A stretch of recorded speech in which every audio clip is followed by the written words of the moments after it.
Então, nós vamos aproveitar agora e iniciarmos o assunto do nosso programa de hoje. Nós estamos falando sobre os salmos de degraus. O salmo hoje é o Salmo 133. Como sempre fazemos nos programas, eu sempre estou voltando um pouco para explicar um pouco mais sobre o Salmo de degraus, porque sempre tem pessoas que estão acessando a live pela primeira vez, que não acompanhou os outros programas. Então, para que ele tenha um pouco mais de informação e dê contexto ao Salmo de degraus, eu sei que se você já é ouvinte ou espectador assíduo do nosso programa, provavelmente você já ouviu isso. Eu peço só um pouquinho de paciência para ouvir mais uma vez essas informações. Lembrando aqueles que estão acessando a live pela primeira vez, que não conheciam o nosso programa, os programas anteriores estão disponíveis em nosso canal no YouTube. Então, quem quer ouvir mais sobre os programas anteriores, falando sobre os outros salmos de degraus, pode procurar lá no YouTube, programa Voz da Reforma, tá bom? E você pode recuperar as informações dos programas anteriores. Muito bem. Salmo de degraus. Se você está com a Bíblia aberta, eu peço que você abra a sua Bíblia junto comigo agora, lembrando que o Salmo de degraus, na nossa Bíblia, ele tem um título acima do Salmo, você pode observar na sua Bíblia. Algumas Bíblias trazem dois títulos, hein? Um em negrito e um em itálico. Esse título em negrito é só uma sugestão do editor da Bíblia, não faz parte do texto bíblico, não. Só uma sugestão mesmo de assunto. Mas o título em itálico faz parte do texto original e por isso a gente sempre está lendo junto com o texto bíblico. Eu recomendo que sempre que você for ler um salmo e tiver esse título em itálico, leia junto com o texto, porque ele faz parte do texto original. É o caso aqui do Salmo 133, que diz assim: Cântico de romagem de Davi. Oh, como é bom e agradável viverem unidos os irmãos. É como óleo precioso sobre a cabeça que desce sobre a barba de Arão, e desce para a gola de suas vestes. É como o orvalho do Hermon, que desce sobre os montes de Sião. Ali ordena o Senhor a bênção e a vida para sempre. Ainda uma informação sobre esse título. Na Bíblia que eu estou usando, a edição revista atualizada, talvez seja a Bíblia que você está usando também, fala cântico de romagem, mas talvez na sua tradução tenha cântico de subida, cântico de degraus, cântico do peregrino. O que acontece é que, dependendo da edição da Bíblia, então eles estão escolhendo as palavras para traduzir a palavra hebraica, que literalmente significa subida. Ha-mahalot é a expressão para o título, hein? Shir ha-mahalot, cântico de subida, porque a palavra ha-mahalot faz referência às subidas. Muito provavelmente é uma referência à peregrinação de Israel durante as grandes festas de Israel, quando eles tinham que deixar suas cidades e subir até Jerusalém para adorar o Senhor no tabernáculo e posteriormente no templo que foi edificado em Jerusalém, particularmente no período do templo. Então, nessas grandes festas de Israel, o povo de Deus tinha que deixar suas casas de qualquer lugar que estivesse em Israel e se dirigir, então, para Jerusalém, para ali aparecer diante do Senhor com suas ofertas, pagando seus votos, ouvindo a instrução da lei por meio do sacerdote e aprendendo de Deus e também desfrutando da comunhão do povo de Deus ali. Então, nós já explicamos, desde o Salmo 120 até o Salmo 134, compõe esse conjunto de salmos chamado Salmos de degraus.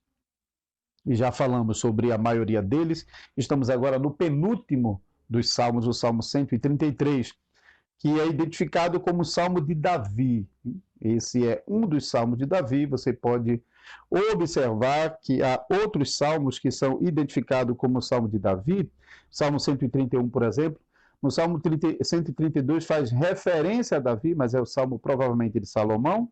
E ainda o Salmo 122 e Salmo 124. São salmos de autoria davídica. Então, Davi, considerado como o autor desse Salmo 133, nesse salmo, descreve a unidade nacional e espiritual do povo de Deus. Lembrando que lá no Salmo 120, quando começa esse grupo de salmos de degraus, você pode observar que o peregrino lá, no começo da sua jornada, ele está no meio dos ímpios. Assim começa a jornada do peregrino. Ele deixa o meio dos ímpios para se dirigir até a presença de Deus, que é o objetivo final dessas viagens feitas até Jerusalém. Então, mesmo o Salmo 120, mencionando alguns lugares fora de Israel, ele fala como se estivesse lá, mas estando no meio do povo de Israel. Ele fala sobre Quedar, sobre Meseque, são regiões lá na Mesopotâmia. Então, ele está no meio do povo de Deus, mas ele se sente como se estivesse entre os ímpios de Mesaque e de Quedar. Então, a jornada do peregrino começa ali, deixando o meio dos ímpios para peregrinar até Jerusalém e se juntar à grande congregação do povo de Deus. Então, deixa o convívio dos ímpios para se apresentar diante do Senhor, junto com a congregação do Senhor reunida. Então, essa aparição diante do Senhor em Jerusalém nos aponta para o nosso destino final também, na Jerusalém celestial, na presença do nosso Deus. Então, o salmista Davi, ao falar dessa unidade do povo de Deus, que se concretiza, se aperfeiçoa na presença de Deus, ele nos dá, então, duas imagens para falar dessa unidade, hein? Você pode olhar para o Salmo 133, versículo 1. Ó, como é bom e como agradável viverem unidos os irmãos. Ó, como é bom e agradável viverem unidos os irmãos.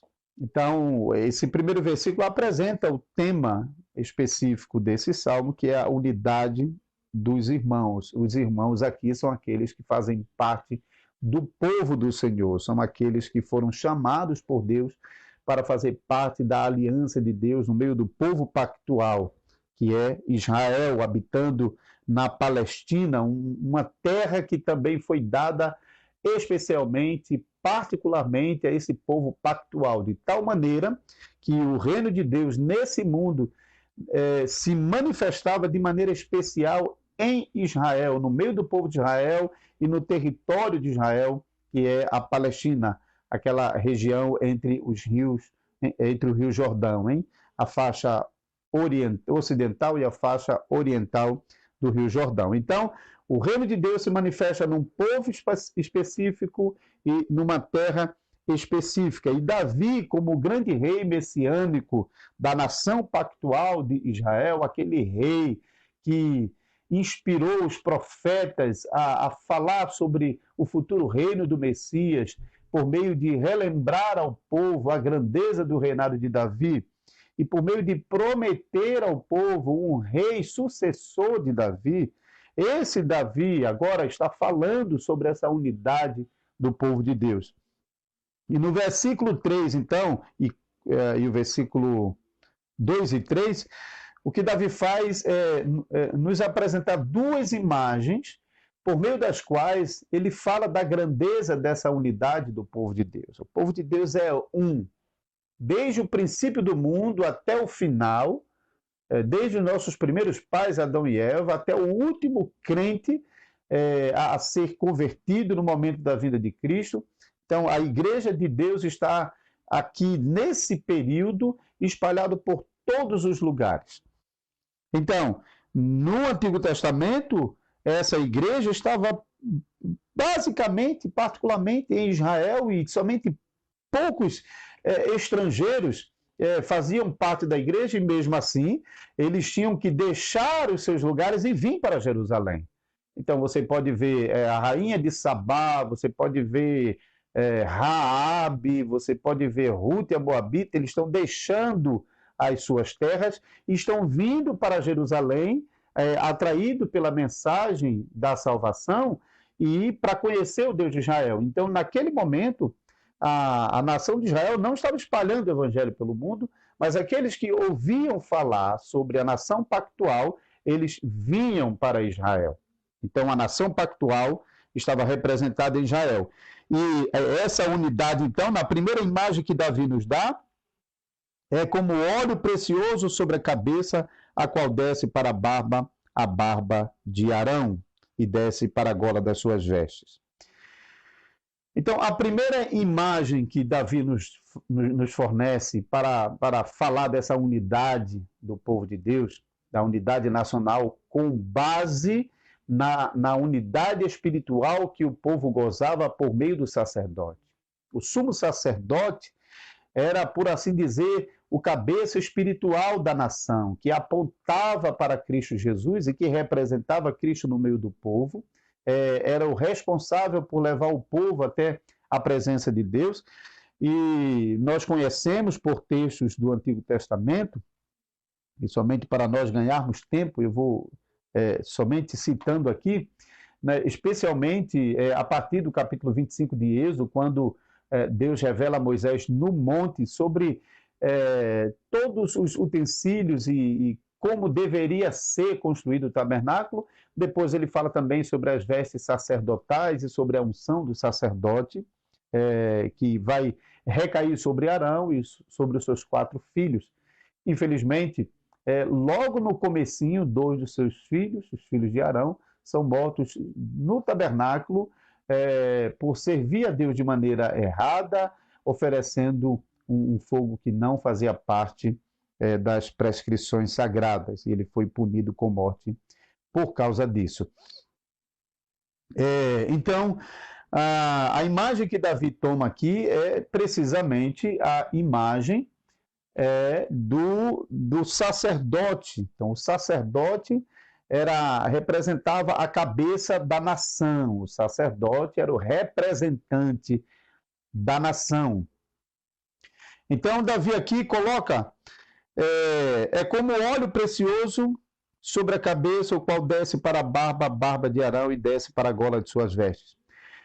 Arão carregava na sua roupa aqui, um peitoral com as pedras, com os 12, as 12 tribos de Israel, o nome das 12 tribos de Israel. Então, carregar o nome das tribos aqui nas suas roupas, quando ele estava oficiando, era indicar que quando ele entrava no lugar sagrado, ele não entrava sozinho e nem por si só, mas entrava na representação de toda a nação de Israel, agrupada nas 12 tribos de Israel.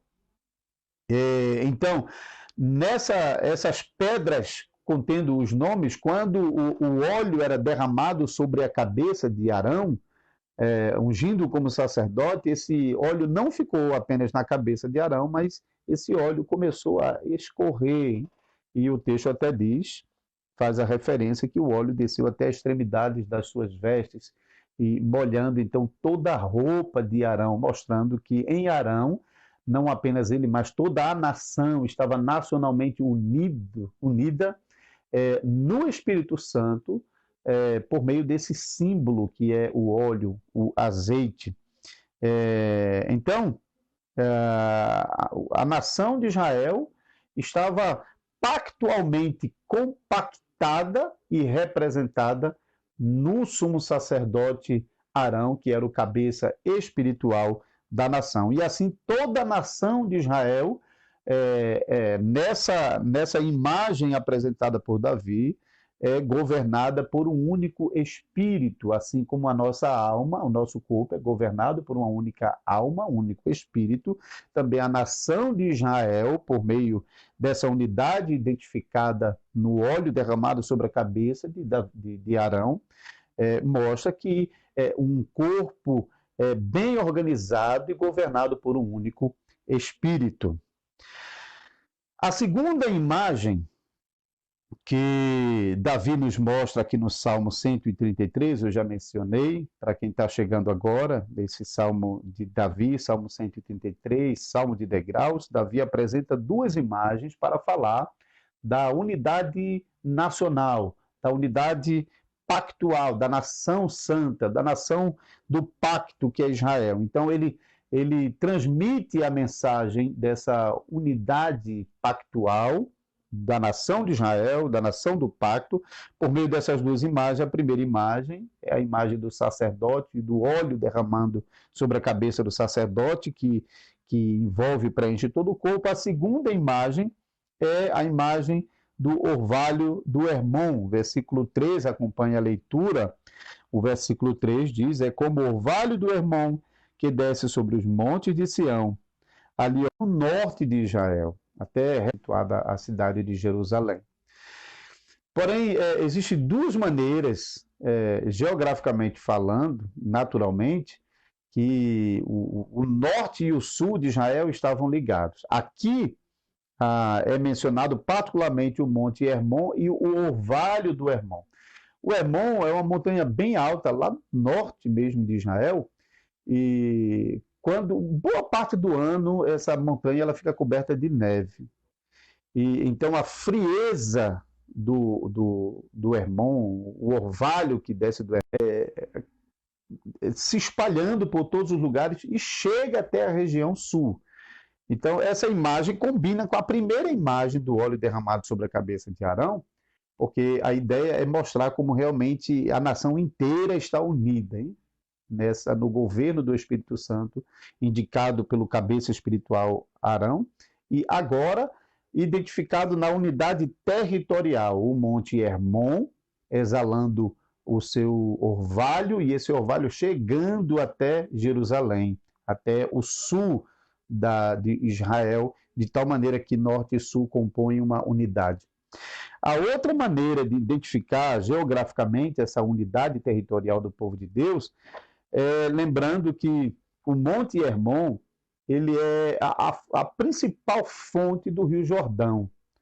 O Rio Jordão, pelo menos originalmente, a sua vazão de água vinha em parte do degelo do Monte Hermon, mas também de pequenos olhos d'água que brotavam no subterrâneo do Rio Jordão. Antigamente, hoje não mais, boa parte daquela região hoje já foi aterrada, já foi ocupada, mas antigamente existiam vários pântanos, pequenos pântanos, que surgiam exatamente, brotavam de debaixo do Rio Jordão. Então essas águas que brotavam do Jordão eram nascedouros do Rio Jordão. Então a vazão do Rio Jordão era em boa medida dependente dessas águas. Como essa região, boa parte dela foi aterrada, então a vazão do Rio Jordão vem diminuindo bastante. Hoje, o Rio Jordão, em alguns trechos, um pequeno riacho, né? Infelizmente, ao longo do tempo, vários fatores vêm contribuindo para a diminuição da vazão de água no Rio Jordão. Mas veja, o Rio Jordão, como o rio que brota da nascente e do orvalho do Hermon, esse rio desce até o sul. E, geograficamente, ele une norte e sul, une a nação de Israel, o território de Israel. Então, e também até referindo-se a Israel como os dois hemisférios, a parte ocidental e a parte oriental, as duas partes são unidas pelo Rio Jordão. Você pode observar que quando Josué atravessa o Rio Jordão para dentro de Canaã, Canaã era precisamente aquela região depois do Rio Jordão. Mas as duas tribos e meia haviam herdado antes de atravessar o rio. Então, há um episódio em Josué onde essas duas tribos e meia até chegam a fazer um altar dentro de Canaã que o representasse, porque eles alegaram que as futuras gerações poderiam ignorá-los como parte da possessão do Senhor, uma vez que eles estavam fora de Canaã. Então, eles relembram por meio daquele altar que eles faziam parte da nação de Israel, e embora estivessem fora de Canaã, do lado anterior do Jordão. Então, o próprio Deus, por meio de Moisés, e depois reafirmando por meio de Josué, já no capítulo 1, você vê Josué chamando, a partir do versículo 10, chamando a atenção das duas tribos e meia para a necessidade deles ajudarem seus irmãos, mesmo habitando do outro lado. Então, o Rio Jordão juntava também as duas partes de Israel, de modo que o reino de Israel era um só povo, uma terra, governado espiritualmente pelo sacerdote, que apontava para o governo de Deus, e o óleo que descia sobre a cabeça de Arão e espalhava sobre todo o seu corpo, apontava para a unidade espiritual por meio do Espírito de Deus, governando a nação de Israel. Isso também é indicado no orvalho do Hermon, que não fica somente no Hermon, mas desce até o monte de Sião, onde estava construído o templo, onde o Senhor escolheu para ali habitar o seu nome. Então, assim, por meio dessas duas imagens, a imagem do óleo sobre a cabeça do sacerdote e a imagem do orvalho do Hermon, mostra então que Israel é uma nação unida, um só povo, povo pactual, povo de Deus. Deus não tinha esse relacionamento especial com nenhuma nação do Antigo Testamento. Todas as nações no Antigo Testamento ignoravam a Deus. Não tinham conhecimento de Deus. Salmo 147, 19 e 20 mostra claramente que no Antigo Testamento Deus só revelou a sua palavra a Jacó, os seus mandamentos a Israel, não fez assim com nenhuma outra nação. Então, esse salmo celebra a unidade do povo de Deus, celebra a unidade de um povo por meio do Espírito de Deus que o governa. Ok, então vamos concluir. Salmo 133, já mencionamos um salmo de Davi, que fala sobre a unidade do povo de Deus, essa unidade espiritual identificada com Arão, que, como sacerdote do povo, o sumo sacerdote, recebe o óleo sobre sua cabeça, e esse óleo espalha sobre todo o corpo, e esse óleo aponta para a unidade que temos, a unidade espiritual em Cristo Jesus, por meio da obra do Espírito Santo. E Davi falou também, na segunda imagem, no versículo 3, sobre o orvalho do Hermon, que desce até o sul da Palestina, nos montes de Sião, e unindo assim todo o território. Essa unidade territorial é indicada também pelo Rio Jordão, que surge a partir das águas do Monte Hermon. E assim, Davi enfatiza essa unidade pactual, a unidade do povo de Deus, tendo um só cabeça sobre ele. Essa cabeça não é Arão. Arão representa o povo de Deus perante o Senhor. Esta cabeça federal, essa cabeça pactual, é o Senhor Jesus Cristo, que toma sobre si essa linguagem, por exemplo, em Atos dos Apóstolos. Eu convido a você a abrir sua Bíblia mais uma vez. Atos dos Apóstolos,